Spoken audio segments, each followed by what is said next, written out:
இப்ப நம்ம தந்தூரி சிக்கன் செஞ்சு பார்க்கலாங்க. தந்தூர் பானையே இல்லாம எப்படிங்க தந்தூரி சிக்கன் செய்ய முடியும்னு நீங்க கேக்குறது எனக்கு புரியுதுங்க. தந்தூரி பானையே இல்லாம தந்தூரி சிக்கன் எப்படி செய்யறதுன்னு தாங்க நாங்க உங்களுக்கு இப்ப சொல்லி தரப்போறோம். ஒரு சின்ன பவுல்ல உப்பு, மிளகாத்தூள், இதுல பாதி எலுமிச்சம்பழத்தை பிழிஞ்சு விட்டுக்கங்க. விதை விழுந்துடக்கூடாதுங்க, பத்திரம். இதை நல்லா மிக்ஸ் பண்ணிக்கோங்க. தந்தூரி சிக்கனுக்கு 2 விதமான மிக்சர் செய்யணுங்க. இது ஃபர்ஸ்ட் மிக்சருங்க. கோழியோட தொட பகுதியை எடுத்துக்கோங்க. இதுல சதப்பிடிப்பான பகுதிகளில் இந்த மாதிரி கீறி விடணுங்க.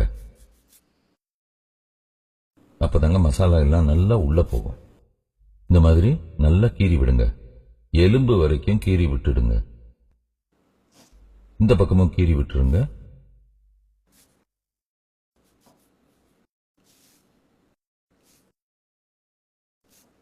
பாத்தீங்களா, நல்ல எலும்பு தெரியணும். அடுத்த பக்கமும் இதே மாதிரி கீறி விட்டுருங்க.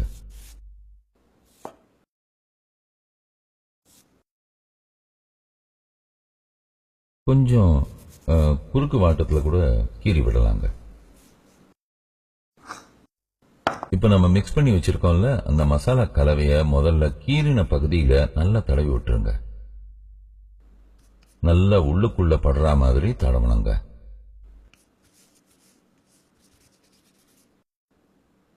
இந்த கீரல்கள்ல நல்லா படணுங்க.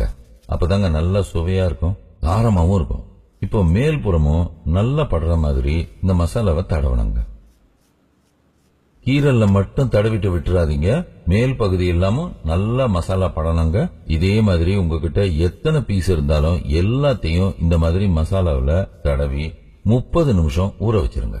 தயிரை ஒரு லேசான துணியில கட்டி 1 மணி நேரம் தொங்க விட்டீங்கன்னா தண்ணீர் எல்லாம் வடிஞ்சு நல்ல கெட்டி தயிரா கிடைக்குங்க. அந்த தயிர்ல பண்ணா ரொம்ப நல்லா இருக்குங்க. அப்படி இல்லைன்னா சாதாரண தயிர்ல கூட பண்ணலாங்க. ஒரு தொடைக்கு 1 கரண்டி தயிர் ஊத்திக்கோங்க. இது கூட இஞ்சி பூண்டு பேஸ்ட் சேர்த்துக்கோங்க. கொஞ்சம் மிளகாத்தூள், தேவையான உப்பு, கொஞ்சம் மிளகுத்தூள் போட்டுக்கோங்க. இது கஸ்தூரி மேத்திங்க, அதாங்க வெந்தய கீரையை காய வச்சு பொடி பண்ணதுங்க. இது கூட மஞ்சள் தூள், கரம் மசாலா தூள், சீரகத்தூள், மல்லித்தூளையும் போட்டுருங்க. இதுல பாதி எலுமிச்சம்பழத்தை பிழிஞ்சு விட்டுக்குங்க. விதை விழுந்துடக்கூடாதுங்க. இத மிக்ஸ் பண்றதுல தாங்க உங்க திறமையே இருக்கு. நல்லா மிக்ஸ் பண்ணணுங்க. எல்லாம் நல்லா ஒன்னோட ஒன்னு சேரணுங்க. இந்த அளவுக்கு நல்லா மிக்ஸ் பண்ணணுங்க. உங்களுக்கு தேவைன்னா லேசா சிவப்பு கலர் சேர்த்துக்குங்க. தேவையில்லைன்னா விட்டுலாங்க. பாக்குறதுக்கு நல்லா இருக்கும், அவ்வளவுதாங்க. இப்போ 2வது மிக்சரும் ரெடிங்க. இதை நாம தொட பீஸ் இருக்கு இல்லையா, அதுல தடவ போறோங்க.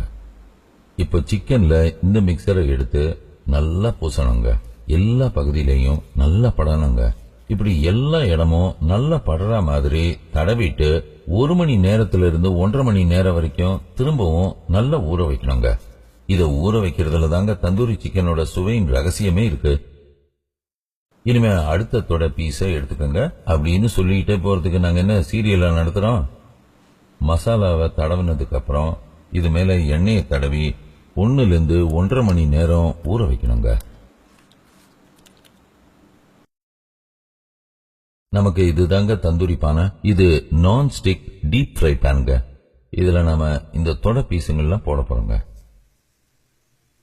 இப்போ இதை மூடியை போட்டு சிம்மில் வைக்கணுங்க. மீடியம் ஃபிளேம்ல வச்சா கூட தீஞ்சு போயிடுங்க. ஒரு பக்கம் வேகிறதுக்கு 10 நிமிஷம் ஆகுங்க. இப்போ 10 நிமிஷம் ஒரு பக்கம் வெந்துருச்சுங்க.